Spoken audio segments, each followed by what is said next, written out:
Welcome to all of you in the defence classes. तो friends, आज की इस लेक्चर में हम बात करेंगे सर्कुलर परमुटेशन के बारे में कि सर्कुलर फॉर्म में कैसे ये नंबर ऑफ ऑब्जेक्ट्स को हम अरेंज करेंगे। फिर इसके बाद हम बात करेंगे कि अगर हमारे पास कोई वर्ड्स दिया हुआ है तो उसे हम डिक्शनरी फॉर्म में कैसे अरेंज करेंगे।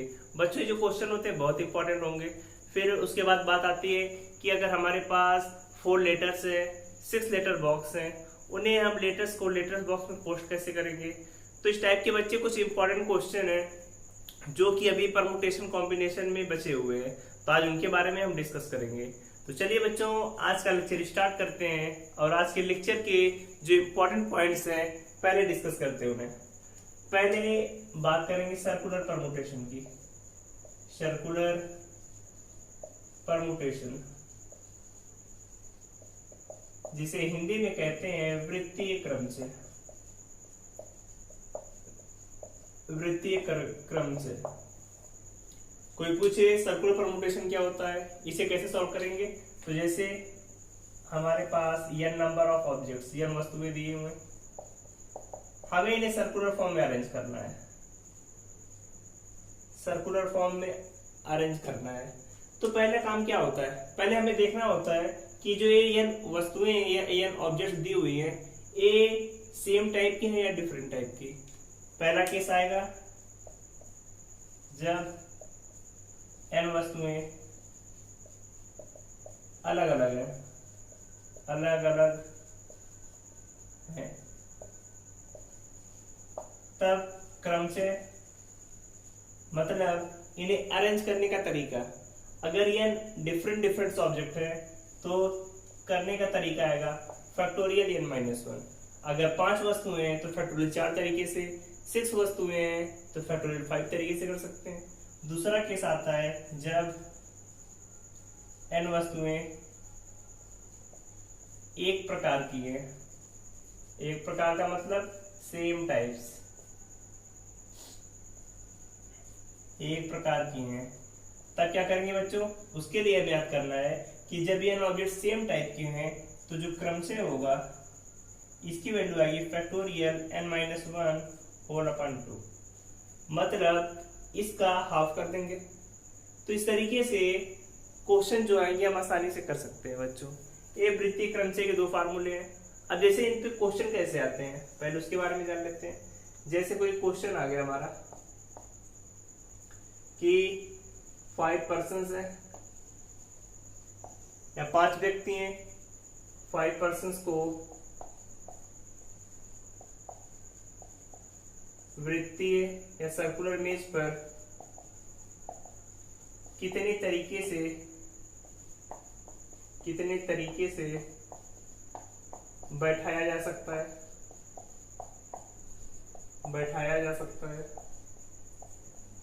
तो क्या करेंगे बच्चों, 5 पर्सन है। अब आपको पता है कोई भी 5 पर्सन सेम टाइप के तो होंगे नहीं, 5 पर्सन है तो अलग अलग ही होंगे।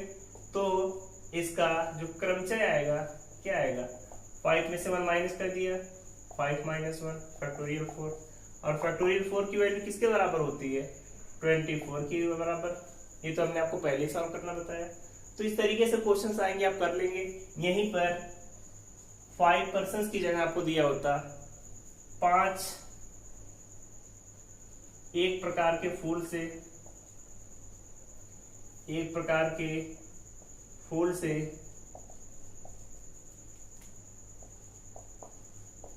माला बनानी है, तब वृत्तीय क्रम से कितना होगा, तब वृत्तीय क्रम से अभी क्या दिया है, 5 एक प्रकार के फूल से, 5 एक ही प्रकार के फूल है, माला बनानी है। तो आप चाहे बाएं से जाएं चाहे दाएं से जाएं, सेम ही चीज आएगी। तब आपका जो क्रम से आएगा कितना आएगा, फैक्टोरियल 5 - 1, और इसका आधा कर देंगे। फैक्टोरियल 4 का मान 24/2, मतलब वैल्यू कितनी आ जाएगी, 12 के इक्वल आ जाएगी। तो इस तरीके से क्वेश्चंस आते हैं सर्कुलर परमुटेशन पे। तो आपको यही याद रखना है कि दोनों सेम टाइप के या डिफरेंट टाइप के। सेम टाइप के हैं तो आप क्या करेंगे, फैक्टोरियल बाई 2 कर देंगे। अगर डिफरेंट टाइप के हैं तो फैक्टोरियल n-1। तो ये आपको पता होना चाहिए और इसकी वैल्यू आपको निकालना आना चाहिए। अब एक क्वेश्चन थोड़ा डिफरेंट टाइप का लेते हैं बच्चों। कि कैसे करेंगे अगर इस टाइप के क्वेश्चन है। चलिए क्वेश्चन को नोट करिए। क्वेश्चन क्या है?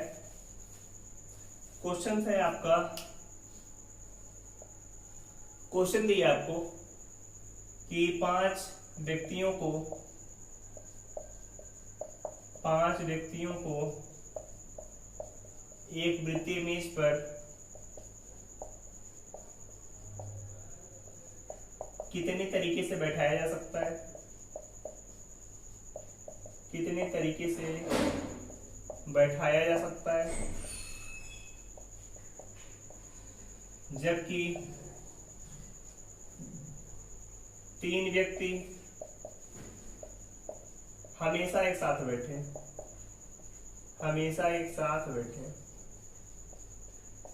तो तीन व्यक्ति हमेशा एक साथ बैठ रहे हैं, तो इसका आंसर हम कैसे निकालेंगे? इसके बारे में हमने पहले भी आपको बताया था। जब आपको रो में बैठाते हैं तो जो व्यक्ति एक साथ आते हैं उन्हें हम क्या करेंगे, एक के बराबर मान लेंगे। अब देखिए क्या दिया है, पांच व्यक्ति हैं, एक वृत्तीय मेज पर बैठ रहे हैं, पांच व्यक्ति हैं, एक सर्कुलर मेज पर बैठ रहे हैं। अगर ये तीनों हमेशा एक साथ आएंगे तो इन तीनों को तो हम एक मान सकते हैं, क्योंकि जो हमेशा साथ में आएंगे उन्हें हमेशा एक माना जाता है। तो इन तीनों को एक मान लिया, दो तीन। अब टोटल पर्सन कितने हो गए? तीन, और सर्कुलर फॉर्म में है तो फैक्टोरियल 3 - 1 की इक्वल आएगा। ये तो बताया था, एक दो टोटल तीन हो गए, तीन में से एक माइनस करेंगे। लेकिन जो ये तीन पर्सन हैं ये तीनों भी अपने प्लेसेस को बदल सकते हैं। तो कितने तरीके से? फैक्टोरियल 3 तरीके से। इसकी वैल्यू फैक्टोरियल 2, इसकी फैक्टोरियल 3।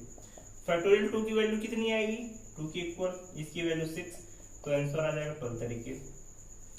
तो इस तरीके से बच्चों परमुटेशंस पे जो आपके सर्कुलर परमुटेशन में क्वेश्चन आएंगे इस टाइप में पूछे जा सकते हैं। तो इन्हें नोट करिए। फिर आगे आपको बताते हैं एक अलग इंपॉर्टेंट तरीका कि उस टाइप के अगर क्वेश्चंस आएंगे तो आप कैसे करेंगे। तो जो सेकंड टाइप आप पढ़ रहे हैं, सेकंड टाइप में आपको पढ़ना है कि जहां पर लेटर बॉक्स में लेटर्स को पोस्ट करना है या फिंगर्स में आपको रिंग पहननी है, तो उस टाइप के क्वेश्चन कैसे करेंगे। क्योंकि वहां पर मैक्सिमम लोग को कंफ्यूजन रहता है कि लेटर बॉक्स की पावर लेटर करेंगे या लेटर की पावर लेटर बॉक्स। तो पहले इसे नोट करिए, फिर आगे बताते हैं आपको कि उस टाइप के क्वेश्चंस कैसे करेंगे आप।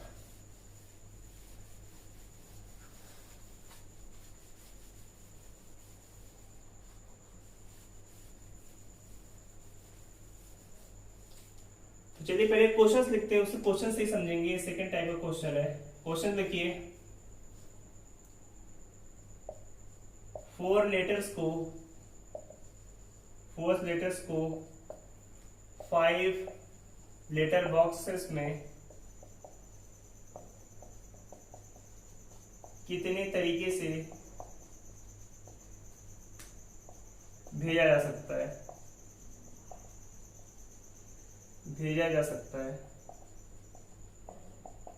क्वेश्चन आ गया कि 4 लेटर्स हैं और 5 लेटर बॉक्सेस हैं, उनमें लेटर्स को कितने तरीके से भेजा जा सकता है। तो कैसे करेंगे बच्चों, सोच कर बताइए। 4 लेटर्स है हमारे पास और 5 लेटर बॉक्सेस है। तो कभी ऐसा क्वेश्चन आए तो आपके माइंड में एक चीज आनी चाहिए कि पहले आपको देखना है फिक्स कौन सा है, कौन सी वैल्यू फिक्स है। अब देखेंगे लेटर्स तो फिक्स नहीं है, लेकिन लेटर बॉक्स इनकी जगह तो फिक्स है कि अगर एक जगह पर एक लेटर बॉक्स है तो वहीं पर रहेगा, दूसरा अपने प्लेस पे रहेगा, तीसरा अपने प्लेस पर। तो पहले हम देखते हैं फिक्स कौन सा है। तो हमें समझ में आ रहा है लेटर बॉक्स क्या है, फिक्स है। और जो लेटर्स हैं ये तो फिक्स आपके नहीं है, ये क्या है, वेरिएबल, कम ज्यादा भी हो सकते हैं, इनकी वैल्यू चेंज हो सकती है। तो कभी भी तरीकों की संख्या है तो आपको यही करना है तरीके, फिक्स की पावर वेरिएबल। फिक्स आपके 5 लेटर बॉक्स 5 है तो 5 ही रहेंगे, वेरिएबल कितना है 4, तो 5 की पावर 4 आ गया। इस तरीके से इसमें जो भी क्वेश्चन आएगा कर सकते हैं। आप वैसे भी समझे, थ्योरेटिकली समझे तो ऐसे करते हैं।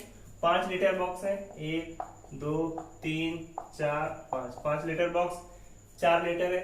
पहले लेटर को इसमें डाल सकते हैं, इसमें किसी में भी भेजा जा सकता है। तो पहले के 5 तरीके हो गए। दूसरे लेटर को भी 5 तरीके से, तीसरे को भी 5, चौथे को भी 5, तो 4 लेटर को 5-5 तरीके से भेजा जा सकता है, तो वैल्यू वही आती 5 की पावर 4। बात वही है, लेकिन अगर आपको कंफ्यूजन हो रहा है तो आप याद रख लीजिए, जो फिक्स होगा उसकी पावर हमेशा, जो फिक्स नहीं होगा उसको कर देंगे हमेशा, और आपका आंसर आ जाएगा। तो इसे नोट कर लीजिए, ऐसा ही एक क्वेश्चन है। 3 रिंग्स को, मतलब 3 अंगूठियों को 4 अंगुलियों में कितनी प्रकार से पहना जा सकता है। ये बच्चों बहुत इंपॉर्टेंट क्वेश्चंस है, एग्जाम में पूछे जाते हैं। कैसे करेंगे? अब ये फिक्स कौन सा है? 3 रिंग्स है, 4 फिंगर है, अंगुलियां है। तो आप इतना तो समझ में आ गया होगा कि फिंगर्स हमेशा अंगुलियां तो फिक्स रहेंगी, तो सीधे आंसर आ गया आपका 4 की पावर 3। तो इस तरीके से एग्जाम में क्वेश्चन आप आसानी से कर लेंगे। जो फिक्स हो उसकी पावर, जो फिक्स नहीं है सिंपली कर देंगे, आपकी वैल्यूज आ जाएंगी। तो इस टाइप के क्वेश्चंस नोट करिए। फिर आगे आपको बताते हैं थर्ड टाइप, जहां पर आप पढ़ेंगे जैसे कोई n ऑब्जेक्ट्स दिए हैं, उन्हें हमें 2 ग्रुप में बांटना है, तो 2 ग्रुप में हम कैसे बांटेंगे, तो पहले से नोट करिए, फिर आपको बताते हैं ग्रुप वाले क्वेश्चंस कैसे करेंगे हम। फिर आगे देखेंगे ग्रुप्स वाले क्वेश्चन। तो बच्चों जो थर्ड तरीका आता है, थर्ड तरीका है आपका ग्रुप्स में डिवाइड करना या ग्रुप्स में बांटना,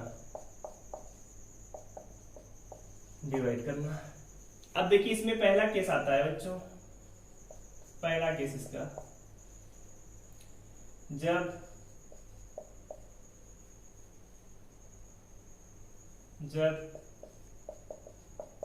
डिवाइडेशन समान हो, मतलब जिन्हें हम बांट रहे हैं, अगर 2 ग्रुप में बांट रहे हैं और 2 ग्रुप में जो डिवाइडेशन कर रहे हैं, मतलब जो बांट रहे हैं उनकी वैल्यू समान हो। जैसे हमारे पास 10 ऑब्जेक्ट्स हैं टोटल, इसे हमने 2 ग्रुप में बांटा, एक 5 में एक 5 में, तब क्या आएगा, मतलब जो डिवाइडेशन है दोनों में इक्वल है। हमारे पास 60 था, एक में हमने 30 दिया, एक में 30 दिया। 60 था हमारे पास, एक में 20 20 20, 3 ग्रुप में बांटा, लेकिन सबकी वैल्यू क्या आ रही है, समान है। तो हम इस टाइप के क्वेश्चंस को कैसे करेंगे? क्वेश्चन बहुत इंपॉर्टेंट है कि एग्जाम में पूछा जाता है, हमारे पास 30 ऑब्जेक्ट्स हैं, उसे हमने 2 ग्रुप में डिवाइड कीजिए 30-30 के, तो टोटल नंबर ऑफ वेज कितने होंगे डिवाइड करने के, तो आप कैसे करेंगे? तो इसके लिए याद रखिए, हमेशा अगर ऑब्जेक्ट्स या जो डिवाइडेशन हो रहा है या जो ग्रुप में हम बांट रहे हैं उनकी वैल्यू समान है, तो हमेशा क्या करना है, पहले तो ऊपर फैक्टोरियल 10, फिर कितने ग्रुप में डिवाइड कर रहे हैं, 2 ग्रुप में डिवाइड किया तो फैक्टोरियल 5 का स्क्वायर, लेकिन दोनों समान है तो फैक्टोरियल 2 से डिवाइड भी कर दिया। यहां पर देखें टोटल कितने हैं, 60, फैक्टोरियल 60, दोनों ग्रुप की वैल्यू समान है तो फैक्टोरियल 30 का स्क्वायर। अब 30 2 बार आया है तो 2 के, 60 को हमने 3 पार्ट में 20-20 में डिवाइड किया, तो हम क्या करेंगे, फैक्टोरियल 60 3 बार आ रहा है तो फैक्टोरियल 20 की पावर 3, 1 2 3 ग्रुप में डिवाइड किया तो फैक्टोरियल 3 से डिवाइड कर देंगे। तो ये तरीका याद रहेगा सभी को, जब डिवाइडेशन या ग्रुप्स में बांटना समान हो तो यही तरीका आपको अप्लाई करना है। जितनी बार रिपीट हो रहा है, 2 बार रिपीट हुआ 3 बार, तो उसके फैक्टोरियल से डिवाइड करना, और जितने पार्ट्स में बांटा गया है उसका स्क्वायर या क्यूब कर देना। जैसे क्वेश्चन आ गया हमारा, 100 ऑब्जेक्ट्स हैं हमारे, हमने इसे 4 पार्ट्स में डिवाइड किया, 25 25 25 एंड 25। तो पूछ रहा है इतने ग्रुप्स में डिवाइड करने के नंबर ऑफ वेज या तरीके कितने होंगे, तो हम क्या करेंगे, 100 है तो फैक्टोरियल 100, नीचे 1 2 3 4 4 है तो 25 की पावर 4, यही करेंगे। फिर 1 2 3 4 पार्ट में डिवाइड किया तो फैक्टोरियल 4 से डिवाइड कर देंगे। तो इस टाइप से एग्जाम में कभी भी क्वेश्चन आए आप कर लेंगे। एग्जाम्पल लिया 40 है, 40 को हमने 3 पार्ट में डिवाइड किया, 40 40 10 10 में 10 10, तो वैल्यू क्या आ जाएगी, फैक्टोरियल 40, 10 की पावर 4 एंड फैक्टोरियल 4। तो इस तरीके से आप एग्जाम में जितने भी क्वेश्चन आए, अगर ग्रुप्स आपके समान हो, या डिवाइडेशन का मतलब क्या था आपका, ग्रुप समान हो, जितने ग्रुप में डिवाइड कर रहे हैं उनकी वैल्यू समान हो, तो इस तरीके से क्वेश्चन कर लेंगे सभी। ऊपर टोटल, अगर जितनी बार रिपीट हो रहा है उसकी पावर उतना, और जितनी बार रिपीट हुआ उसके फैक्टोरियल से मल्टीप्लाई करना। तो इसे नोट करिए। फिर आगे आपको बताते हैं जब ग्रुप समान ना हो तब। ये तो तब कंडीशन आ गई जब ग्रुप समान हो। जब ग्रुप समान नहीं होंगे फिर उसके लिए क्या कंडीशन होगी, अब उसके बारे में देख जानते हैं। जब ग्रुप समान ना हो तो क्या करेंगे हम, जैसे हमारे पास 10 ऑब्जेक्ट्स हैं, इसे हमने 3 पार्ट में डिवाइड किए, 3, 4, या आप लिखिए 4, 3, 2, 5, 3 पार्ट्स में डिवाइड किया। 60 था, 30 में, 10 में, 20 में, 3 पार्ट में डिवाइड किया। तो इसका तरीका क्या होगा, तो इसका तरीका बच्चों सिंपल है। ऊपर फैक्टोरियल 10, अगर ये डिफरेंट डिफरेंस इक्वल इनकी वैल्यू नहीं है तो जितनी बार जो आ रहा है उसे डिवाइड कर दीजिए, सिंपल तरीका। यहाँ पर 3 है, फैक्टोरियल 60/30, 10, 20, तो जो जितनी बार आ रहा है उसमें उतने से डिवाइड कर दिया, सिंपली आपका आंसर आ जाएगा। तो इस तरीके से हम करेंगे ग्रुप्स वाले क्वेश्चन। तो ग्रुप्स वाले क्वेश्चन आप सभी को समझ में आ गए होंगे कि कैसे होते हैं एग्जाम में। ये क्वेश्चंस बहुत इंपॉर्टेंट हैं, क्योंकि अगर इन्हें आपने कर लिया तो एग्जाम में जो वेरिएबल टाइप के क्वेश्चंस, मतलब जो अलग अलग टाइप के क्वेश्चंस पूछे जाएंगे, क्योंकि नॉर्मल तरीका तो हमने सबको बता दिया है कि परमुटेशन, कॉम्बिनेशन, लेकिन ये कुछ स्पेशल केसेस है, इन्हें करने से आप कॉन्फिडेंस और होगा कि एग्जाम में आप बहुत आसानी से क्वेश्चन कर लेंगे। कितने टाइप के क्वेश्चन पूछेगा एग्जाम में, या तो बेसिक पूछेगा या तो उससे स्टैंडर्ड जो आप सभी को बता रहे हैं। अगर इतने क्वेश्चन कर लिए तो आपको एग्जाम में ऐसा नहीं है कि परमुटेशन कॉम्बिनेशन का कोई क्वेश्चन नहीं होगा, बहुत इजीली आसानी तरीके से कर लेंगे। ये सब जो बता रहे हैं ये सब स्टैंडर्ड क्वेश्चन है बच्चों। फिर चलिए आगे आते हैं, बात करेंगे अब एक और स्पेशल टाइप आपका बचा हुआ है। जैसे क्वेश्चन आता है, आपको कहा जाता है कि 5 लड़कों और 3 लड़कियों को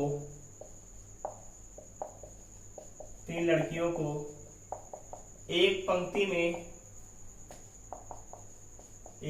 में कितने तरीके से बैठाया जाए कि 2 लड़कियां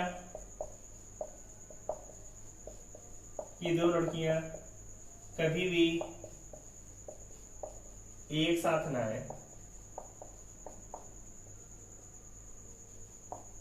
तो क्या करेंगे, अब ये 5 लड़के दिए, 1, 2, 3, 4, 5।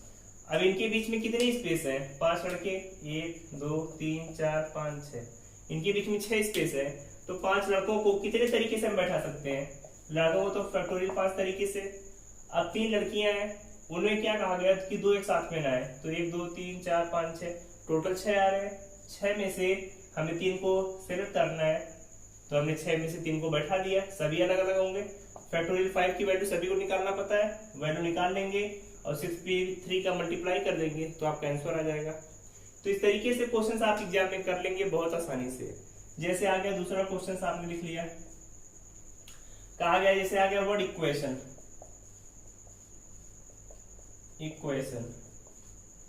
तो इक्वेशन में क्या कहेगा आपसे कि इक्वेशन से कितने शब्द बनाए जा सकते हैं,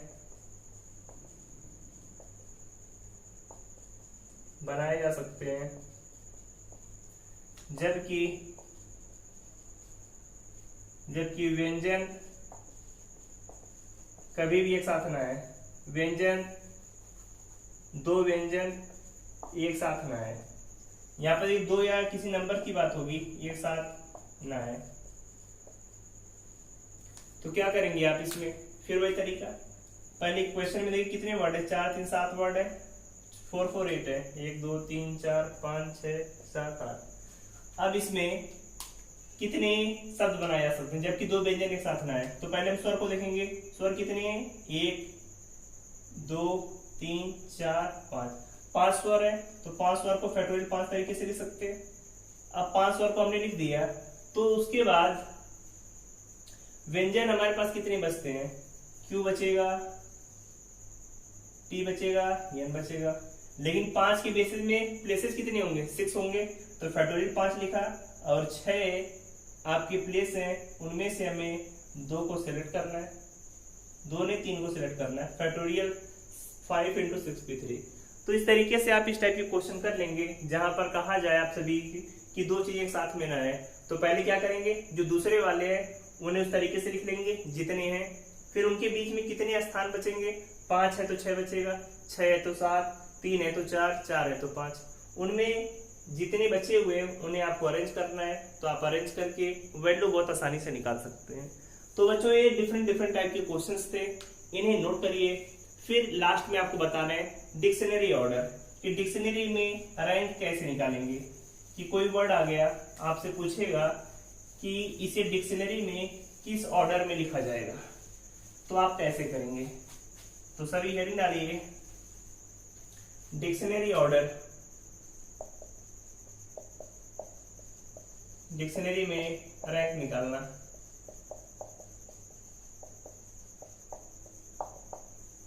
डिक्शनरी में रैंक निकालना। तो चलिए आपने हेडिंग नोट कर ली, डिक्शनरी में रैंक निकालना।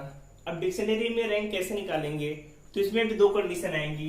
पहला कंडीशन है व्हेन नो रिपीटिशन, मतलब कि कोई वर्ड या कोई अल्फाबेट रिपीट नहीं हो रहा है। जैसे हमने एक एग्जांपल लिया और उससे हम समझते हैं कि जैसे आपके पास आ गया वर्ड यूनिटी, यूनिटी पूछा जाए यूनिटी को, यूनिटी की अल्फाबेट के हिसाब से डिक्शनरी में रैंक कितनी होगी। तो इस टाइप के क्वेश्चन कैसे करेंगे, तो इस टाइप के क्वेश्चन बच्चे काफी लॉन्ग हो जाता है, तो इसका हम आपको शॉर्टकट तरीका बता रहे हैं कैसे आप कम से कम टाइम में कर सकते हैं। तो पहला स्टेप क्या करेंगे, आप पहले सभी अल्फाबेट की रैंक लिखेंगे उनके लेटर्स के अनुसार। पहला सबसे पहले इस पे अगर अल्फाबेट में देखें सबसे पहले कौन आएगा, आई आ जाएगा, तो 1 लिखा। फिर आई के बाद कौन सा आएगा, आई के बाद सबसे बड़ा एन है 2, फिर टी आ जाएगा 3, फिर यू 4 एंड वाई 5। पहला काम कर लिया। फिर दूसरा वर्क होता है हमारे पास कि हमें लेफ्ट से राइट में जाना है और देखना है कि उससे छोटे वर्ड्स कितने आ रहे हैं। जैसे 4 लिखा, 4 के बाद कौन सा छोटा लेटर है, 4 के बाद 1 2 3 लेटर है तो 3 लिखा। 2 के बाद सिर्फ 1 लेटर छोटा है तो 1 के बाद तो कोई छोटा ही नहीं तो 0। 3 के बाद कोई लेटर छोटा है नहीं है, 5 में भी 0। तो वर्क हो गया आपका।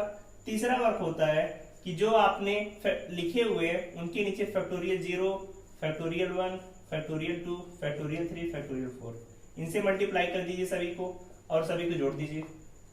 अब 3 में फैक्टोरियल 4 का मल्टीप्लाई करेंगे तो फैक्टोरियल 4 की वैल्यू कितनी होती है, कितनी होती है बच्चों वैल्यू। फैक्टोरियल 4 की वैल्यू हमें सबको पता है कि 24 होगी। 24 में 3 का मल्टीप्लाई 72, 3 की 6 आ जाएगी, 2 का करेंगे 0 0 0, तो जोड़िए कितनी आई 78 आ गई इसकी वैल्यू। तो हमारी जो रैंक हो जाएगी, रैंक हमेशा इससे ज्यादा होगी तो रैंक आ जाएगी 79। तो इस तरीके से आप रैंक वाले क्वेश्चंस करेंगे। जैसे हमने क्वेश्चन ले लिया संजू, क्वेश्चंस आगे एग्जाम में संजू को आपको लिखना है डिक्शनरी ऑर्डर में, तो कितने आएंगे। तो आप क्या करेंगे, संजू में पहला सबसे छोटा लेटर ए, फिर जे 2 3 4 5, पहला काम हो गया। दूसरा देखिए उसके बाद छोटा कौन सा है, 4 के बाद 1 2 3 लेटर छोटे हैं, 1 के बाद कोई नहीं है, 3 के बाद 2 छोटा है 1, 2 के बाद तो कोई नहीं है, 5 के बाद कोई नहीं है। तीसरा उनके फैक्टोरियल से मल्टीप्लाई 0 1 2 3 4, तो मल्टीप्लाई कर दिया हमने। फिर 4 में 3 का करेंगे 72 आ गया, 3 में 0 का 0, 2 में 1 का 2 आ गया, फिर 0, तो वैल्यू कितनी आ गई 74।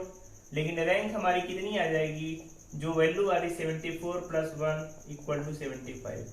तो इस तरीके से रैंक आप निकाल लेंगे। जैसे हमारे पास क्वेश्चन आ गया EKTA एकता लिखा हुआ है, हमसे कहा जाए इसकी डिक्शनरी में रैंक कितनी होगी, तो कैसे निकालेंगे आप? पहले सबसे छोटा 1 के बाद ई, दूसरा, फिर 3, फिर 4, पहला वर्ग कर लिया।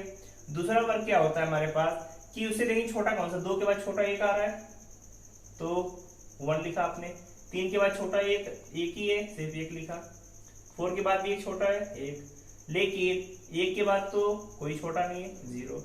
तीसरा वर्ग फैक्टोरियल 0 1 2 3 से मल्टीप्लाई करना, मल्टीप्लाई किया फैक्टोरियल 3 में 1 का तो वैल्यू आ जाएगी 6, यहाँ पे 2, यहाँ पर 1, वैल्यू कितनी आएगी 6 2 8 प्लस 1 इक्वल टू 9।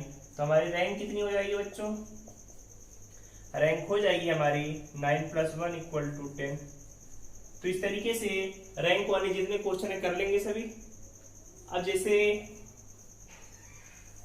और भी क्वेश्चंस आप लेके कर सकते हैं कि जैसे हमारे पास क्वेश्चंस आ गया कॉस्मो, ये आपको बताना है कि डिक्शनरी में इसकी रैंक कितनी होगी। कॉस्मो की आ गया, बाकी आप कोई भी वर्ड अपने अकॉर्डिंग आप अपना नाम सोच लीजिए, अगर कोई वर्ड रिपीट नहीं हो रहा है तो उसके कितने टाइप्स में डिक्शनरी ऑर्डर में उसकी रैंक क्या होगी। जैसे कॉस्मो आ गया, या फिर कोई नाम ले ले, हिमांशु नाम ले लेते हैं, कोई वर्ड रिपीट नहीं हो रहा है, पूछ देगा एग्जाम में इसकी डिक्शनरी में रैंक कितनी होगी, तो आप निकाल सकते हैं। तो इस टाइप के क्वेश्चंस आपने ले लिया, ADITY आदित्य ले लिया, तो आप इन सबकी रैंक कितनी होगी, तो कोई भी वर्ड सोचिए आप और उसकी रैंक निकालिए कि डिक्शनरी में रैंक कितनी होगी। तो कर लेंगे सभी इस टाइप के पहले टाइप के क्वेश्चन। पहले उनका ग्रामेटिकल ऑर्डर में उन्हें लिखना जो हमारा अल्फाबेटिकल ऑर्डर होता है, दूसरा देखना लेफ्ट में उससे छोटे कितने हैं, तीसरे फैक्टोरियल से मल्टीप्लाई करना, फिर सभी को जोड़ देना और रैंक के लिए उसमें 1 और ऐड कर देना। तो इस टाइप के क्वेश्चंस आ जाएंगे। फिर दूसरा यहीं पर क्वेश्चंस आता है बच्चों कि जब रिपीटिशन हो, यही आपका लास्ट टॉपिक भी है इसका, कि जब रिपीटिशन होगा तब हम कैसे करेंगे। तो जब रिपीटिशन होगा, समझते हैं रिपीटिशन वाले क्वेश्चंस। दूसरा आपका जब पुनरावृत्ति हो, पुनरावृत्ति हो तब कैसे करेंगे। जैसे कोई वर्ड हमने ले लिया जैसे जिसमें पुनरावृत्ति हो रही है, जैसे हमने अपना नाम ले लिया विवेक, कहा जाए विवेक को डिक्शनरी ऑर्डर में कैसे लिखा जाएगा, तो आप क्या करेंगे विवेक को लिखने के लिए पहले देंगे सबसे छोटा कौन सा आ रहा है, सबसे छोटा पहला वर्ग 1 2 3, अब दोनों सेम है तो दोनों को सेम सेम ही लिखा जाएगा। फिर दूसरा काम क्या होता है, उससे छोटा लिखना है लेफ्ट साइड में, 4 से छोटा 2 1 3, तो आगे वैल्यूज 3, 2 से छोटा 1, 4 से छोटा 2, 1 से छोटा कुछ नहीं, 3 से छोटा इधर कुछ नहीं है। तीसरा काम क्या होता है बच्चों, तीसरे काम में हमें देखा जाता है कि जो वर्ड रिपीट हो रहे हैं, जैसे 4 है, 4 के बाद कितने वर्ड रिपीट हो रहे हैं, 1 2 तो रिपीट हो नहीं रहा है, 4 रिपीट हो रहा है, तो इसमें हम क्या करते हैं फैक्टोरियल 2 से डिवाइड कर देंगे। अब 2 के बाद कितना रिपीट हो रहा है, 2 के बाद तो कोई रिपीट नहीं हो रहा है तो 0 ही रहेगा, 4 के बाद भी कुछ नहीं रिपीट हो रहा है तो 0, यहाँ पर कुछ नहीं फर्क पड़ेगा। तीसरा काम वही होता है जो आपने पहले किया था, 0 1 2 3 एंड 4। अब सबका मल्टीप्लाई कर दिया और जोड़ दिया, जोड़ने के बाद कितना आएगा, यहाँ पर 4 का मल्टीप्लाई करेंगे, 4 फैक्टोरियल 4 का मतलब 24, 24 में 2 से भाग करेंगे तो 12, 12 में 3 से मल्टीप्लाई 36 आ गया, यहाँ पर 6 और यहाँ पे 2 2 2 जा 4, यहाँ पर तो 0 आ गया, तो वैल्यू आ गई 36 4 40 46 आ गई। तो रैंक के लिए हम क्या करेंगे, इसमें जोड़ देंगे 47। तो इस तरीके से कोई भी वर्ड आए जहां पे रिपीट हो रहा है सेम तरीका है, बट हमें दूसरे स्टेप में क्या करना है, देखना है कि उसकी दाईं तरफ कितने रिपीट हो रहे हैं। जैसे 4 के बाद 4 तो था, 4 एक और आ गया तो 2 से डिवाइड कर दिया, 2 के बाद अब कोई नहीं था तो कुछ नहीं लिखा। तो इस तरीके से आप आंसर निकाल सकते हैं। इसी तरीके से और कोई क्वेश्चन आ जाए जिसमें आपको रिपीटिशन हो रहा है और पूछे, जैसे आ गया एप्पल, पूछे जाएगा एप्पल को डिक्शनरी ऑर्डर में कैसे लिखा जाएगा, तो क्या करेंगे, एप्पल आ गया तो पहला वर्ड हमारा ए, दूसरा तीसरा चौथा तो दोनों सेम ही रहेगा, फिर क्या होगा, पहला काम तो हो गया हमारा। दूसरे काम में क्या करते हैं, 1 के बाद तो कोई छोटा नहीं है, 4 के बाद 2 छोटे हैं, 4 के बाद 2 छोटे हैं, 3 के बाद 1, यहाँ पे 0। तीसरा काम होता है इसे फैक्टोरियल से डिवाइड। अब 1 के बाद कितना रिपीट हो रहा है, 2 बार, तो 0 में फैक्टोरियल 2 से डिवाइड कर दिए। 4 के बाद कोई रिपीट हो रहा है, हाँ 4 के बाद 4 है तो 2 से। 4 के बाद अब कुछ नहीं रिपीट है, कुछ नहीं करेंगे। फिर फैक्टोरियल 0, 1, 2, 3, 4, सबका मल्टीप्लाई किया, जोड़ दिया। इसका 0 में मल्टीप्लाई तो 0 आ गया। 2 से 2 कैंसिल हो जाएगा, फैक्टोरियल 3 की वैल्यू 6। 2 में 2 का मल्टीप्लाई करेंगे 4, यहाँ पर 1, तो वैल्यू कितनी आ गई, 6, 4, 1, वैल्यू आ गई 11। तो रैंक कितनी हो जाएगी, 11 में 1 जोड़ेंगे 12 के इक्वल आ जाएगी। तो इस तरीके से जितने भी क्वेश्चन आए आप कर लेंगे कि किसी भी वर्ड की रैंकिंग क्या होगी। कोई दिक्कत है इसमें? जैसे हमने एक वर्ड और ले लिया अंजलि, अब देखकर इसमें ये 2 बार रिपीट हो रहा है, तो एग्जाम में पूछा जाएगा कि इसमें डिक्शनरी ऑर्डर में इसकी रैंक क्या होगी। तो पहले 1, 1, फिर 1 के बाद ए के बाद कौन सा आएगा, आई, 2, 3, 4, 5 आ गए, पहला काम। दूसरा, 1 से छोटा कौन सा, कुछ नहीं। 5 से छोटा 4 है, 3 से छोटा 2, 1 से कुछ नहीं, 1, 0। तीसरा काम होता है, देखते हैं कौन कितनी बार रिपीट हो रहा है। 1 के बाद 1 रिपीट हो रहा है तो फैक्टर 2 से डिवाइड कर दिया। 5 के बाद कोई रिपीट हो रहा है, कोई नहीं। 3 के बाद भी कोई नहीं, 1 के बाद भी कोई नहीं। फिर सभी का फैक्टोरियल 0, 1, 2, 3, 4, 5 मल्टीप्लाई कर दिया। मल्टीप्लाई करने के बाद सभी को जोड़ना होता है। फैक्टोरियल 5 में 0 का मल्टीप्लाई होगा तो 0 ही आएगा। फैक्टोरियल 4 का मतलब 24, 24 में 4 का मल्टीप्लाई 96, 3 का मतलब 6 में 2 का मल्टीप्लाई 12, 2 में 0 का 0, 1 में 1 का करेंगे 1, तो वैल्यू जोड़ी कितने आएगा, 109 आ गया। तो रैंक कितनी आ गई हमारी, 110 की इक्वल आ गई। तो इस तरीके से आप सभी कोई भी नाम लीजिए और उसकी डिक्शनरी में रैंक निकालिए कितनी आएगी और बताइए सभी आंसर कितना आ रहा है। तो इस टाइप की जितने भी क्वेश्चंस है बच्चों बहुत इंपॉर्टेंट हैं कि डिक्शनरी में रैंक कैसे निकाली जाती है परमुटेशन कॉम्बिनेशन में, आप बहुत आसानी से निकाल सकते हैं। अब आपको अगर कोई भी डाउट्स है तो कमेंट बॉक्स में पूछिए, और किसी भी लेटर्स को डिक्शनरी में अरेंज नहीं कर पा रहे हैं तो पूछिए, बताएंगे आपको उसके बारे में। लेकिन अगर आपने तरीका पढ़ लिया तो आपने कभी भी कोई दिक्कत नहीं होने वाली है, हर क्वेश्चन को आसानी से कर लेंगे। तो आप सभी ने इसे नोट कर लिया। अब इसके आगे आपके जो इंपॉर्टेंट पॉइंट थे खत्म हो गए। अब नेक्स्ट लेक्चर में हम कुछ क्वेश्चंस आप सभी से डिस्कस करेंगे जो कि प्रीवियस ईयर में पूछे हुए क्वेश्चंस होंगे, और जो 1-2 टाइप की वैरायटी और बची होंगी उसे आपको बता देंगे। तो बच्चों यहाँ पर जाके आपके परमुटेशन और कॉम्बिनेशन का लेक्चर नंबर 5 खत्म होता है।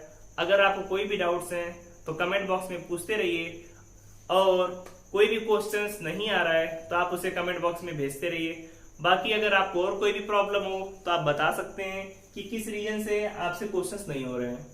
और अगर मैथ्स में किसी भी टॉपिक में डाउट है तो आप बताइए, उसका जल्द से जल्द हम वीडियो बना के आपको प्रोवाइड करेंगे। और आप सभी अच्छे से पढ़ते रहिए क्योंकि एग्जाम सभी के आने वाले हैं। एयरफोर्स का एग्जाम तो 4 नवंबर को ही है, तो अच्छे से पढ़िए, कोई डाउट हो तो पूछते रहिए। And all the best, thank you, bye bye.